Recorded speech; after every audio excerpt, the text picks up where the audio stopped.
के जाना। तुम्हें अपना ख्याल रखना। तुम भी।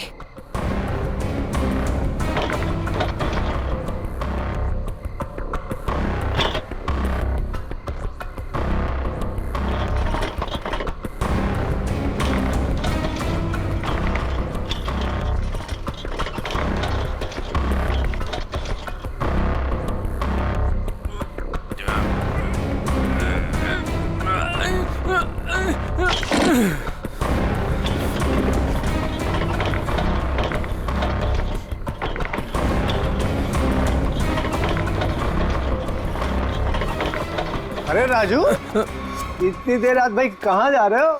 वो भी बोरिया बिस्तर बांधकर। मीता भाभी ने कहीं घर से तो नहीं निकाल दिया? नहीं, ये उसी का सामान है। वो अपने ससुराल जा रहा हूँ। लो कर लो बात है। शादी के पहले लड़की दहेज देती है और शादी के बाद पति। बुरा मत मान, मजाक कर रहा था यार। वैसे बीवी को खुश रखना आज के डेट में बहुत जरूरी है। इससे पूछ, आज इसका हैप्पी बर्थडे है। अभी हम लोग डिनर करके वापस आ रहे हैं, वो भी महंगे वाले रेस्टोरेंट में। चलना यार, देर हो रही है। राजू, अब ये तुझे नहीं पकाएगा। चलते हैं। चलो के बाय। चलो।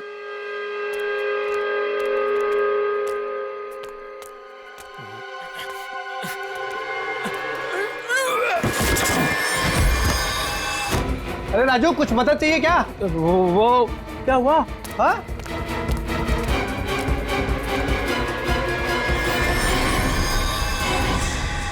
लाश! लाश? ए राजू, तू लाश लेके जा रहा था? हाँ? ए राजू! ए राजू! ए राजू!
बाप रे, कितनी बेरहमी से मारा है।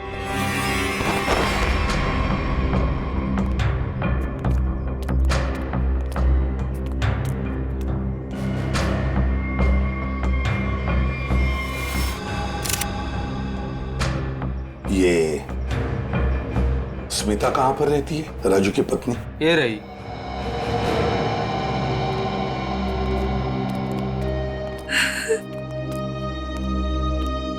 तुम स्मिता हो, राजू की पत्नी?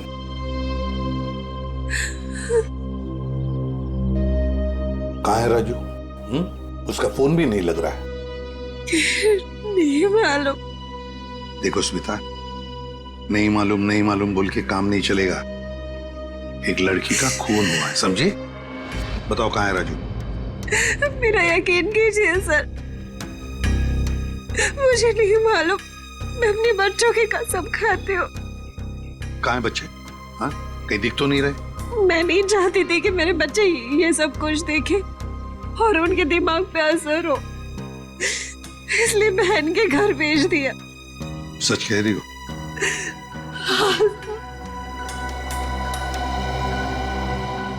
देखो स्मिता, एक बात बताओ, क्या राजू इस लड़की को जानता था? क्या उसका इस लड़की के साथ कोई झगड़ा था, कोई दुश्मनी? तुम जानती हो इसके बारे में कुछ? मेरा यकीन कीजिए सर, राजू ने नहीं मारा है इसको। कैसे यकीन करे? हाँ? तुम्हारा पति राजू रात को चोरी छुप के एक कटे हुए लाश के टुकड़े बैग में भरकर वहां से भाग जाता है, हाँ? और तुम कहती हो कि यकीन करो? वो गया था सर चोरी छुपे, क्योंकि हम लोग बहुत डर गए थे सर। डरता वही है जिसने जुर्म किया है, समझी? अगर तुमने जुर्म नहीं किया है तो फिर ये लाश और ये बैग यहाँ पर कैसे? बताओ। कल दोपहर में जब वो घर आया तब वो बहुत खुश था।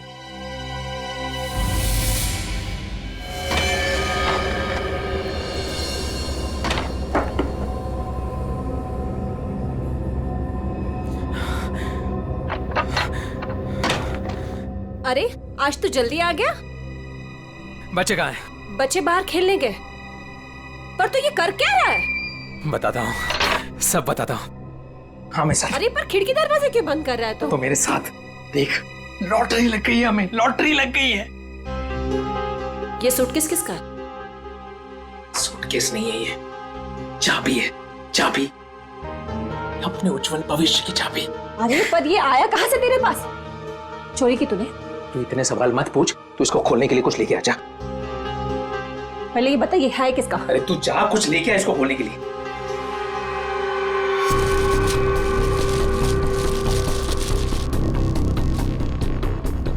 दे। पर ये है किसका? अरे मिला मुझे कहीं पे। तेरे लिए इतना ही जानना काफी अभी के लिए, ज्यादा जानने की जरूरत नहीं है। 100 सवाल पूछती रहती है। देना वो।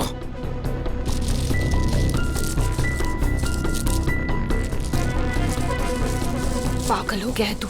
इसको बैठाते हैं नीचे, आराम से, आराम से, आराम से। हाथ था ना नीचे।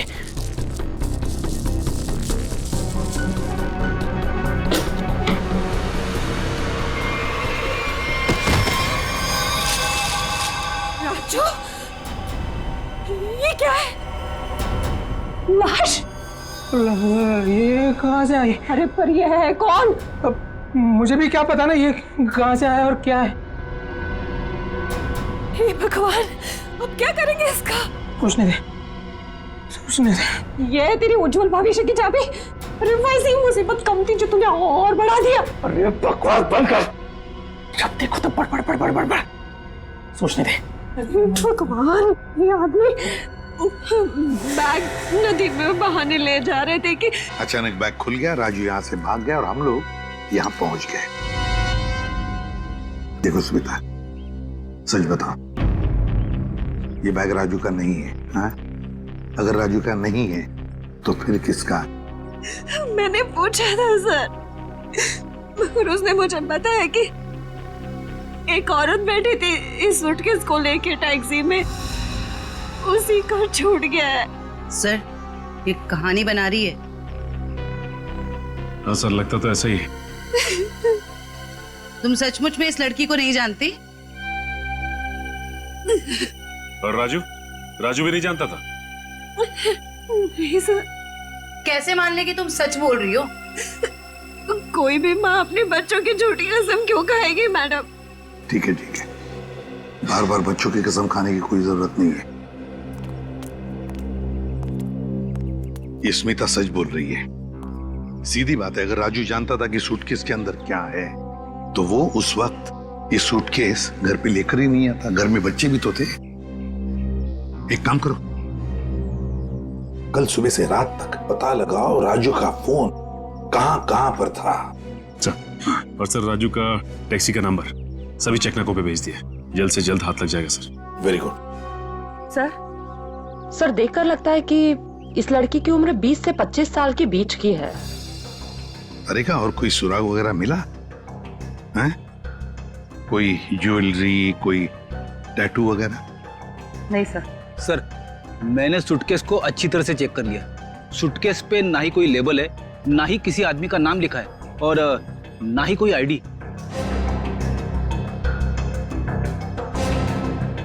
ये सूटकेस किसका है, ये लाश किसकी है और खूनी कौन है, ये तो तभी पता चल जाएगा जब ये पता चल जाएगा कि ये सूटकेस राजू को मिला कहां से। ये देखिए सर, कल सुबह राजू का मोबाइल 10:30 बजे बांगुर नगर पे दिखा रहा था, उसके घर के पास।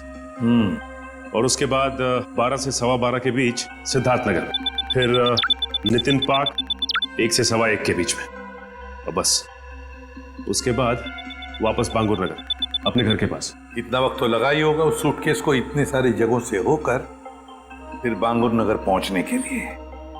हाँ सर, बीवी के बयान से पूरी तरह से मेल खा रहे राजू के मोबाइल रिकॉर्ड्स। पर सर ये कैसे पता चलेगा कि टैक्सी में वो सूटकेस आया कहाँ से? बोरीवली स्टेशन, सिद्धार्थ नगर या नितिन पार्क? पूर्वी, इतना बड़ा सूटकेस कोई भी किसी स्टेशन पर ही लेकर आएगा, बड़े स्टेशन पे। मुझे तो लगता है वो सूटकेस जिसने भी वहां लाया है ना, बोरीवली स्टेशन पर ही लाया है। अभी पता लगाते हैं। अरे काम करो, बोरीवली स्टेशन के बाहर का सीसीटीवी फुटेज चेक करो। कल सुबह के 10, 10:30 बजे से लेकर दोपहर तक देखो कोई आया था क्या वो लाल कलर का सूटकेस लेकर राजू को देने के लिए। सर 10 से 12 के बीच का फुटेज कहां है सर? हाँ जरा जल्दी।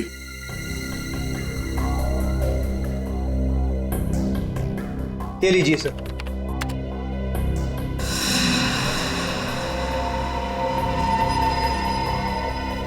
ये तो वही सूटकेस है, लाल वाली।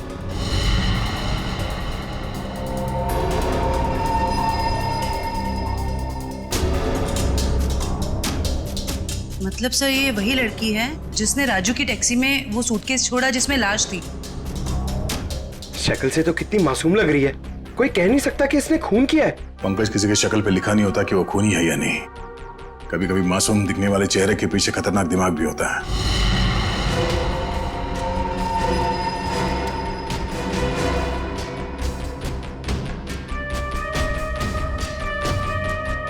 तो ये लड़की बोरीवली स्टेशन में बैठी थी और यहाँ से राजू की टैक्सी निकली शायद सिद्धार्थ नगर, क्योंकि अगली बार उसका फोन ट्रैक हुआ था सिद्धार्थ नगर में। सर शायद ये लड़की सिद्धार्थ नगर में रहती है। हो सकता है। सिद्धार्थ नगर चल के पता करते हैं किसी ने इस लड़की को वहां पे देखा है क्या। जरा इस लड़की के चेहरे पे जूम करो। बस बस, प्रिंट आउट निकालो उसका।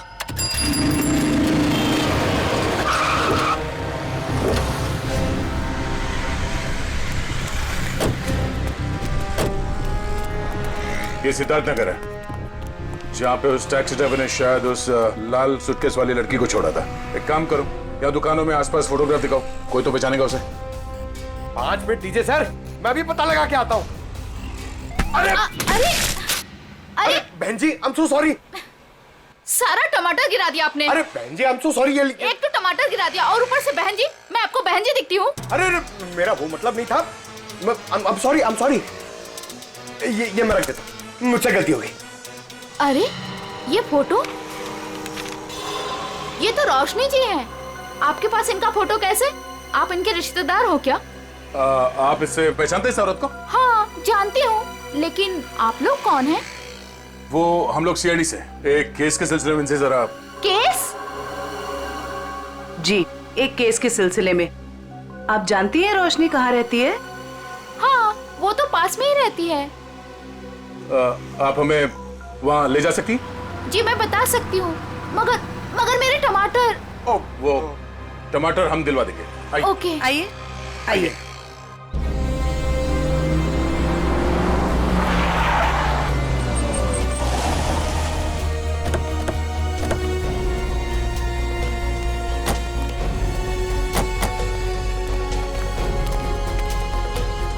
आइए सर, ये वाला घर है, यहाँ रहती है रोशनी जी।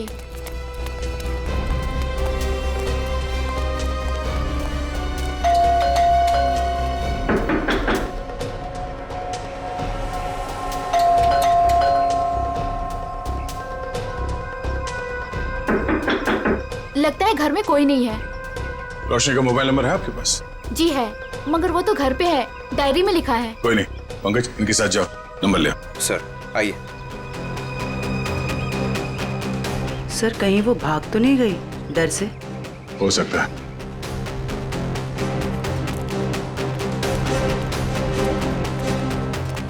अरे लता जी, आप यहाँ रोशनी से मिलने आई है क्या? नहीं, मैं मिलने नहीं आई हूँ, ये सीआईडी वाले रोशनी जी से मिलने आए हैं। सीआईडी क्यों? कुछ गड़बड़ हुई है क्या? नहीं, कोई गड़बड़ नहीं है, रूटीन इंक्वायरी है। वैसे आपकी तारीफ? मैं ऋषि, रोशनी का पड़ोसी। अच्छा, आपने रोशनी को घर से बाहर जाते हुए देखा? हाँ, कुछ 1 घंटा पहले। काफी परेशान लग रही थी वो। परेशान थी? हाँ, कुछ बड़बड़ा रही थी वो। पुलिस स्टेशन कुछ कह रही थी। रोशनी पुलिस स्टेशन गई है? वो तो मालूम नहीं, मैंने उसे पूछा भी कि क्या हुआ है। बोली कि अभी थोड़ा जल्दी में हूँ, आगे बताती हूँ। अच्छा, ये रोशनी यहाँ अकेली रहती है? नहीं नहीं, अपने पति आलोक के साथ में रहती है, लेकिन फिलहाल वो भी नहीं है। अब क्या करें सर? अरे ऐसे कैसे दरवाजा खोल दिया आपने? आप चुपचाप हमें अपना काम करने दीजिए। अरे कौन है आप लोग, और ऐसे कैसे मेरे घर पर घुस सकते हैं? ये सीआईडी वाले हैं। अरे सीआईडी है तो क्या हुआ, ऐसे कोई भी मेरे घर पर घुस जाएगा क्या? रोशनी, तुम घर पर नहीं थी और हमें पता नहीं था कि तुम कब तक लौटोगी। अरे सूटकेस के बारे में ही तो बताने आए थे आप लोग, राइट? उसके लिए मेरे घर का दरवाजा किस लिए खोल दिया आपने? मतलब तुम मानती हो कि वो सूटकेस तुम्हारा है? जी हाँ, वो लाल सूटकेस मेरा ही है। वो मैं एक टैक्सी में भूल गई थी और टैक्सी यूनियन वाले उसको ढूंढ भी रहे हैं, और उन्होंने मुझे कहा कि पुलिस स्टेशन जाकर आप जब तक रिपोर्ट नहीं लिखवाएंगी तब तक वो मेरी कोई मदद नहीं कर पाएंगे। आप एक घुमे हुए बैग की रिपोर्ट लिखाने पुलिस स्टेशन गई थी? जी। मैडम, आपको मालूम है कि उस सूटकेस में क्या था? है? उस सूटकेस में मेरे पति के कपड़े थे, और क्या? उस सूटकेस में एक लाश थी। लाश? एक लड़की की कटी हुई लाश। ये नहीं हो सकता है, आपको जरूर कोई गलतफहमी हुई है। मैडम, गलतफहमी हमें नहीं आपको हुई है। उस सूटकेस में कपड़े नहीं, एक लाश थी। वो कल सुबह ही तो सूरत से लौटे हैं मुंबई, और उन्होंने मुझे वो कपड़ों का बैग दिया और बोला घर ले जाओ। झूठ। रेलवे स्टेशन की सीसीटीवी फुटेज देखी हमने। बोरीवली स्टेशन से वो बैग तुम लेके आई थी, तुम्हारा पति नहीं। हाँ, क्योंकि मेरे पति को डायरेक्ट निकलना था मीटिंग के लिए, तो उन्होंने मुझे वो सूटकेस दिया था ताकि मैं अपने साथ ले आऊं। पति से वो सूटकेस लेने के बाद वो सूटकेस आप टैक्सी में कैसे भूल गई? सर एक्चुअली वो क्या था ना, टैक्सी वाले के पास छुट्टे पैसे नहीं थे, तो मैं घर के अंदर गई छुट्टे पैसे लेने, बल्कि मैंने उसको छुट्टे पैसे दे भी दिए, लेकिन मैं अपना लाल सूटकेस उसी गाड़ी में भूल गई। अच्छा, और आपके पति, उनका क्या रिएक्शन था जब उन्हें पता चला कि सूटकेस गायब है? सर जब से वो मीटिंग में गए हैं उनसे कोई भी कांटेक्ट नहीं हो पा रहा है। कल से आपके पति गायब है? जी।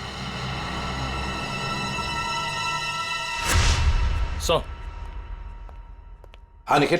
सर, आलोक के बारे में कुछ पता नहीं चल पा रहा है और उसका फोन भी बंद आ रहा है। ओह, आलोक ऐसा नहीं कर सकते। मुझे इतनी बड़ी मुसीबत में फंसाकर वो कहाँ गायब हो सकते हैं? सर, रोशनी की बात कंफर्म हो गई है। आलोक ने खुद अपने हाथों से इसे सूटकेस थमाया था स्टेशन पे, मीटिंग में जाने से पहले।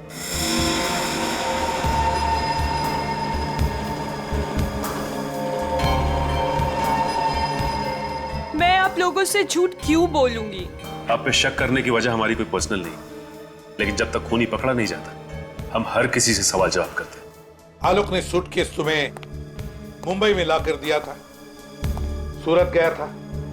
इसका एक ही मतलब है कि उसने उस लड़की का खून किया सूरत में, और उस लड़की की लाश के टुकड़े उस बैग में भरे, उस सूटकेस में, और मुंबई लेकर आया। नहीं सर, आलोक ऐसा नहीं कर सकता। वो किसी का खून नहीं कर सकता। वो बेकसूर है सर। वो बेकसूर है तो फिर उसका फोन क्यों बंद आ रहा है? कहाँ छुप के बैठा है वो, बताओ, और क्यों? मुझे तो खुद टेंशन हो रही है सर, कहीं वो खुद किसी मुसीबत में तो नहीं है। ये बताओ, वो सूरत क्यों जाया करता था? सर उनका कपड़ों का व्यापार है और वहाँ पे वो सामान खरीदने और बेचने जाते थे। सूरत में जाके कहाँ ठहरता था वो? रिवर किंग होटल में सर। रिवर किंग होटल, सूरत।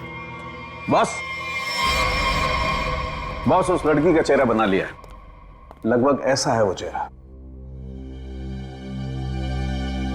देखो रोशनी, क्या इस लड़की को तुम पहचानती हो? इस लड़की को तुमने कभी देखा है? ये तो ईशा है सर, आलोक के बचपन की दोस्त। ईशा?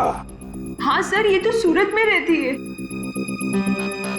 ईशा, आलोक की बचपन की दोस्त ईशा सूरत में रहती है।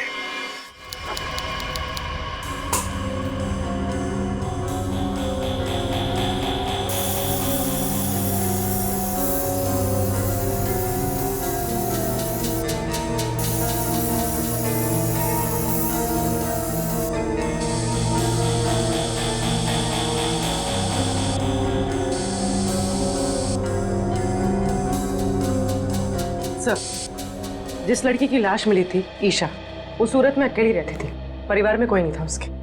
ओह, मतलब किसी को मालूम नहीं कि आखिरी पल कैसे बीते थे उसके और वो सूटकेस में कैसे पहुंची। हाँ सर, उसके कॉल रिकॉर्ड से भी कुछ खास पता नहीं चला। बस ये मालूम पड़ा है कि उसका फोन आखिरी बार यहीं पर ऑन था। और ये उसकी तस्वीर।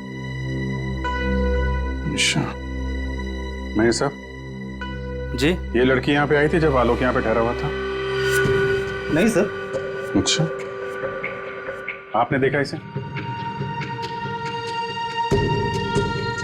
अभिजीत, डॉक्टर साहब एक मिनट। अभिजीत, लड़की का खून तो यहीं बाथरूम में ही हुआ है और उसके टुकड़े भी यहीं किए थे। देखो, ये देखो।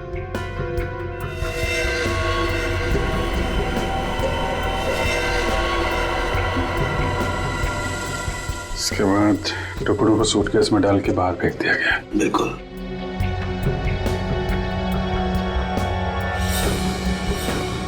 बहुत कॉन्फिडेंस के साथ कह रहे थे कि लड़की यहाँ पे नहीं आई है। पूरे बाथरूम में खून फैला हुआ है, यहीं पे खून हुआ है उसका, समझे तुम? क्या? ऐसा नहीं हो सकता है। पूर्वी, कॉरिडोर की सीसीटीवी फुटेज उसको लेके आओ, उन दिनों की जब आलोक यहाँ ठहरा हुआ था। सर, आई। सर, ले जाके कुछ सेटलमेंट हो सकता है क्या सर? क्या है सर कि मैं नहीं चाहता सर कि होटल का इतने सालों का नाम सर एक छोटी सी बात के लिए सर मिट्टी में मिल जाए। Please sir. देखो मैनेजर साहब, लेते तो हम लोग हैं नहीं, और देते हैं तो आदमी 2-3 महीने पहले बेड से उठ नहीं पाता है। छोटी सी बात है ये, हैं? लड़की का खून हो गया, छोटी सी बात है ये। उसके टुकड़े कर करके सूटकेस में डाल दिया, छोटी सी बात है ये। बाहर निकल। Sorry sir. बाहर। सर, मुझे तो लगता है कि इस होटल का स्टाफ का ही कोई आदमी मिला हुआ है इन सब में। हो सकता है, छोटी सी बात है। Sir, CCTV footage. सर, ये 3 दिन पहले की सीसीटीवी फुटेज है जब आलोक ने चेक इन किया था। लेकिन वो लाश वाला सूटकेस लाल कलर का, वो तो हाथ में है ही नहीं इसके। हो सकता है खून करने के बाद लेके आया हूं। सर, दूसरे दिन वो शाम 4 बजे निकला एक हैंडबैग के साथ, और रात 9 बजे लौटा उसी हैंडबैग के साथ। और सर ये अगले दिन की फुटेज। वो सुबह 9 बजे निकला इस हैंडबैग के साथ और शाम 7 बजे इसी हैंडबैग के साथ वापस आ गया। और सर फिर अगले दिन 7 बजे उसने चेकआउट कर दिया।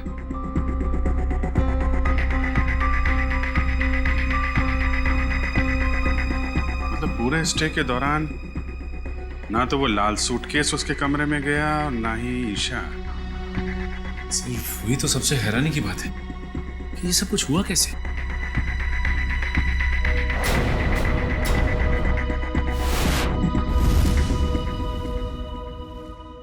ये कौन सा दरवाजा है? सर ये दोनों कमरों के बीच की एक कॉमन डोर है सर। कौन सा कमरा है बगल में? 530 सर। दरवाजा खोलो।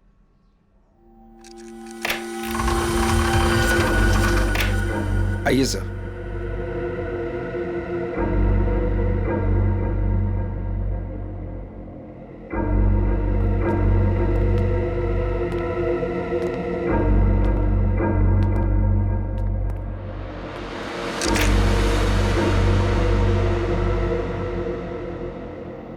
पाँच 530।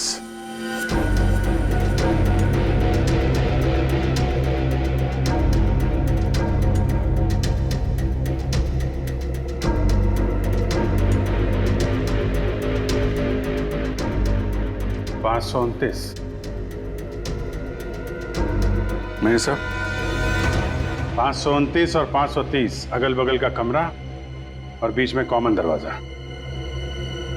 कौन ठहरा था यहाँ पे? ये मैं तो नहीं जानता सर, रिसेप्शन पे पूछना होगा। सचिन जरा पता करो कौन ठहरा था यहाँ पे। सर। पूर्वी इस कॉरिडोर की फुटेज फिर से चेक करते हैं, देखते हैं कौन कौन आया इस 530 नंबर में।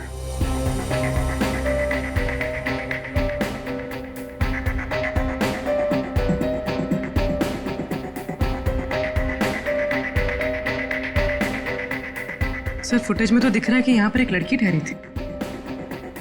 ने अपना चेहरा छुपा रखा है, सूटकेस तो अभी भी नहीं दिख रहा। सर रहने वाले ने अपना नाम रिसेप्शन पे मिसेस दीपक कुमार लिखवाया था। मिसेस दीपक कुमार? दीपक कुमार तो इसके पति का नाम होगा, मगर लड़की ने अपना असली नाम छुपाने की कोशिश की है। हाँ सर, औरत कुछ गड़बड़ लगती है सर। सर कहीं ये ईशा तो नहीं हो सकती है। अभिजीत, हाँ डॉक्टर साहब। नहीं मेरा काम हो गया है तो मैं निकलता हूँ। ओके। कुछ और पता लगा तुम लोगों को? हाँ डॉक्टर साहब, ये तो पता चल गया कि एक लड़की आई थी ये 530 नंबर से आलोक के कमरे में। अभी थोड़ा कंफ्यूजन ये है कि ये लड़की ईशा है या कोई और। तारिका जी है ना, वहाँ तारिका जी के पास भेजो मुंबई में फोटोग्राफ्स, वो ऑर्गन्स के साथ मैच करके बता देगी। राइट जी, अच्छा आइडिया है। मैं निकलूं? Thank you. दे दो। हाँ सर। ये तारिका को भेज दो, वो तो बता ही देगी। सर यहां तक का तो मामला जम गया कि लड़की आलोक के कमरे में कहां से गई, लेकिन वो लाल सूटकेस की पहेली अभी भी पहेली बनी हुई है। सर हो सकता है ये सूटकेस पहले से इस कमरे में रखा गया और ये मैनेजर हमसे ये बात छुपाने की कोशिश कर रहा हो। सर सूटकेस हम लोग कमरे में क्यों रखेंगे सर? होटल के कमरे की साफ सफाई हर रोज होती है सर। साफ सफाई?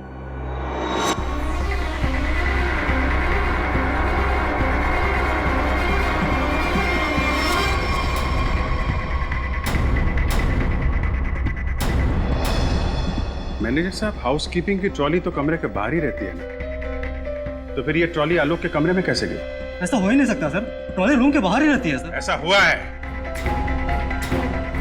जरा बुलाइए उस हाउसकीपिंग वाले आदमी को, मुझे वो ट्रॉली चेक करनी है।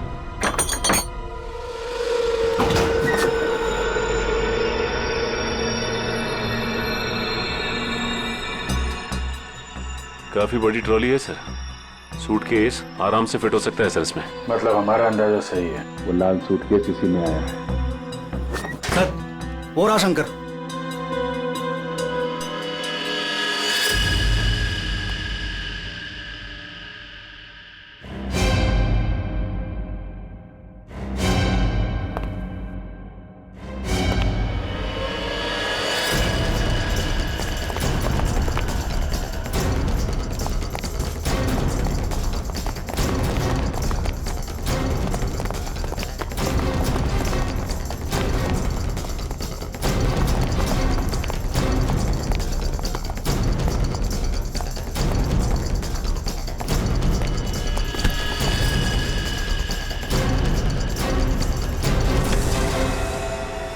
बहुत हो गई कसरत। अब कुछ बातें करें। मैंने कुछ नहीं किया सर, मैं सच कह रहा हूँ सर, मैंने कुछ नहीं किया सर। सच तो वो सीसीटीवी कैमरा भी कह रहा है, जिसने तेरी शक्ल साफ साफ देखी है रूम में ट्रॉली ले जाते हुए, कमरा नंबर 529। किसके कहने पे किया? सर उसने मुझे पैसे दिए थे सर, ट्रॉली में छुपाकर कमरे में ले जाने के लिए सर। क्या? ट्रॉली के अंदर आदमी छुपा था?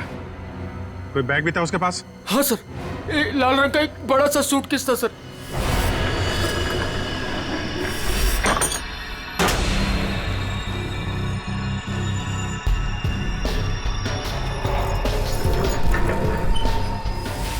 ये क्या क्या तूने पैसों के लिए मुजरिम का साथ दिया? मुझे नहीं पता था कि सर कि वो मुजरिम है। वो बोला कि वो आलोक का दोस्त है और उसके साथ मजाक कर रहा है।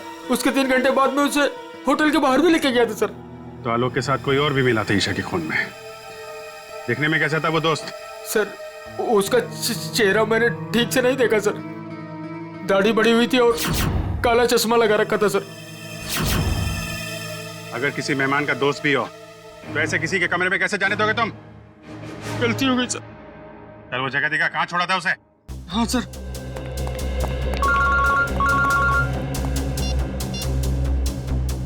हाँ डॉक्टर तारिका, मेल किया है? ठीक है, मैं चेक करती हूँ। सर बस यही उतार दिया था मैंने उसे सूटकेस के साथ, फिर सर वो उस गेट से बाहर चला गया था। यहाँ पे, इस जगह पे? हैं? हाँ सर।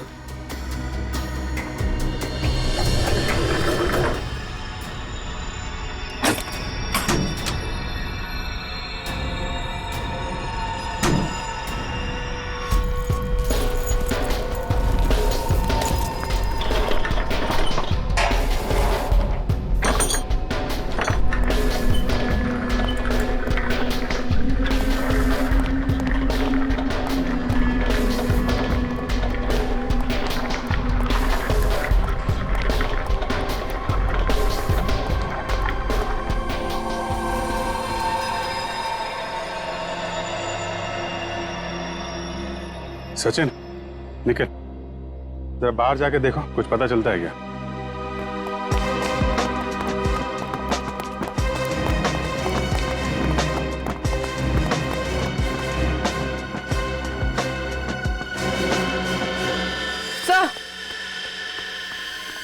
सर ये देखिए, ईशा का हाथ, इसकी छोटी उंगली मुड़ी हुई है। लगता है शायद किसी एक्सीडेंट में ठीक से जुड़ी नहीं उसके बाद। अब सर ये देखिए, मिसेस दीपक कुमार के छोटी उंगली। हैं? ये दोनों तो एक ही हैं। मतलब मिसेस दीपक कुमार ही ईशा है। यहाँ से बाहर तो पूरी गलियां ही गलियां हैं, वो कहीं भी बाहर जा सकता है। हाँ सर, और हमने आसपास पूछताछ भी की है, लेकिन किसी को कुछ याद ही नहीं है कि उन्होंने 2 दिन पहले ऐसे किसी को देखा हो। तगड़ी प्लानिंग की थी। पर सर सीसीटीवी फुटेज के हिसाब से तो ईशा आलोक के कमरे में गई नहीं थी, तो आलोक के बाथरूम में उसका खून कैसे हुआ?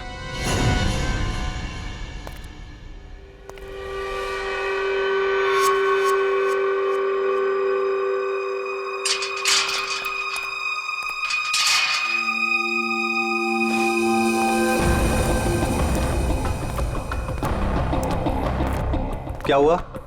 मुझे मुंबई से यहाँ क्यों बुलाया? बुलाता नहीं तो क्या करता? सीआईडी वाले होटल तक पहुंच गए हैं। सच से पर्दा उठने में ज्यादा देर नहीं लगेगी। तो मैं क्या करूं? तुम्हें तुम्हारे काम के पैसे मिले हैं ना? मुझे 1 लाख रुपए और चाहिए, वरना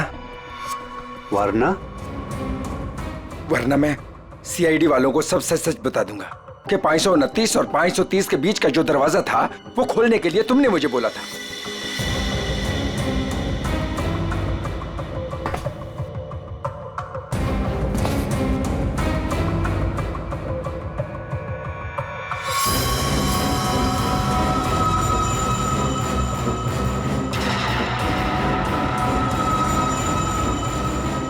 अरे यार, मैं तो मजाक कर रहा था, तुम तो बुरा मान गए यार।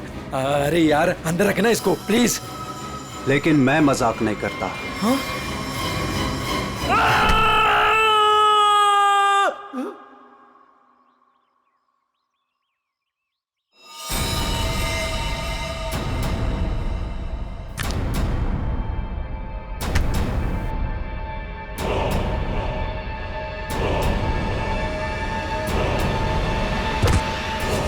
मैं ऋषि, रोशनी का पड़ोसी।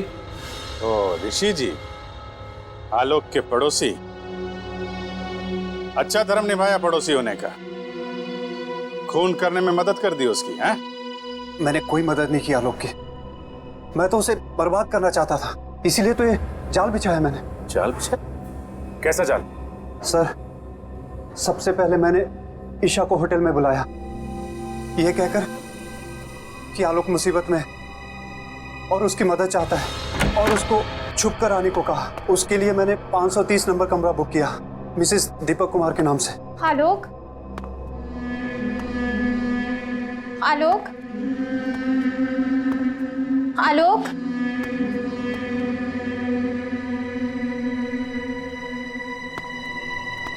आलोक,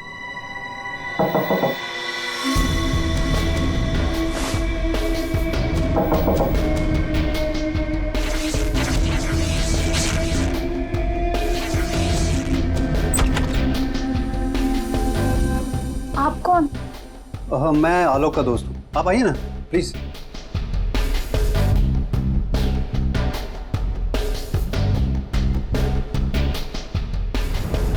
आलोक कहाँ है? आलोक कुछ काम से बाहर गए, आप कुछ लेंगी? No thanks. क्या मैं वॉशरूम यूज कर सकती हूँ? या प्लीज। Okay, thank you.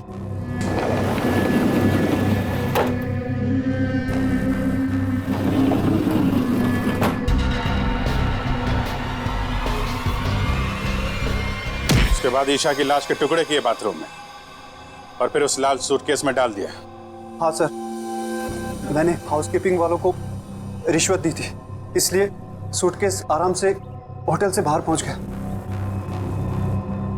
और फिर वो सूटकेस आलोक को थमा दिया, मुंबई भेज दिया तुमने? जी सर, उसे ये कह दिया कि सूटकेस में कुछ कांच का सामान है। उसे क्या पता था कि सूटकेस में उसी की दोस्त की लाश। कहाँ है आलोक? कहाँ छुपा रखा तुमने?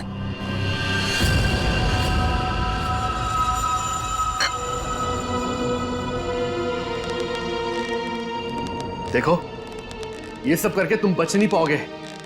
कोई तुम्हारी बात पर यकीन नहीं करेगा कि पहले मैंने ईशा को मारा और फिर खुद की जान ली। मुझे क्यों फंसा इस सब में? मैंने क्या बिगाड़ा आपका?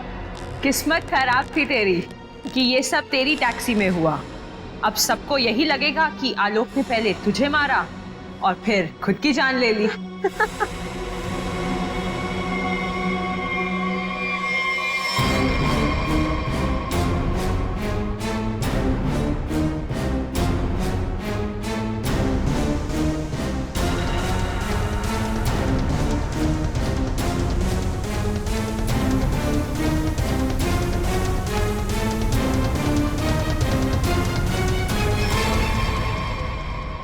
कोई आखिरी इच्छा तो नहीं होगी तुम्हारी? होगी भी तो पूरी कौन करेगा?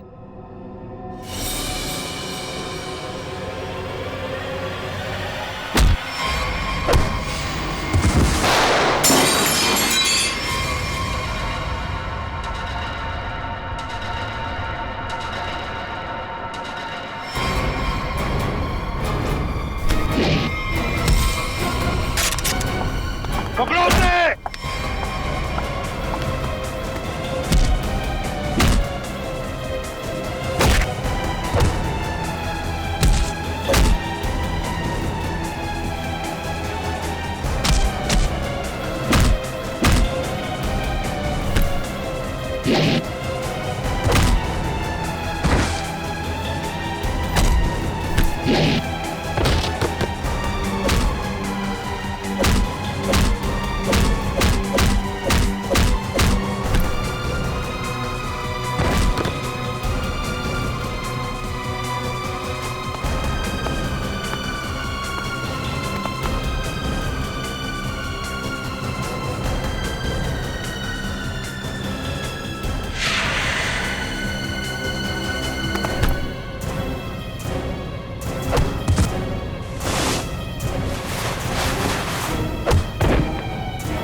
भागने का बहुत शौक है ना तुझे? पहले अपना मेकअप तो करवा ले।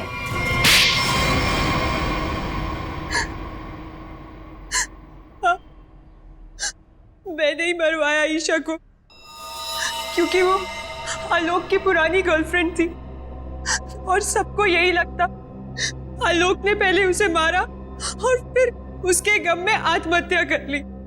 पर ऐसा किया क्या तुमने? आलोक तुमसे प्यार नहीं करता था? पर मैं आलोक से प्यार नहीं करती थी। मैं अपने पड़ोसी ऋषि से प्यार करती थी। तो तुमने सोचा क्यों ना एक तीर से दो निशाना लगाया जाए। ये पति ये भी रास्ते से हट जाएगा और इसका सारा पैसा भी तुम्हें मिल जाएगा। हैं? हमारा प्लान तो यही था, लेकिन तुम सब सीआईडी वालों ने आकर सब चौपट कर दिया। अरे हमने कहा तुम्हारा प्लान चौपट कर दिया। ऋषि के साथ नई जिंदगी जीने का मौका दे रहे हैं हम तुम्हें, लेकिन जेल की सलाखों के पीछे एक मासूम लड़की की जान ली तुमने। कोर्ट तुम्हें कड़ी से कड़ी सजा देगा, शायद फांसी।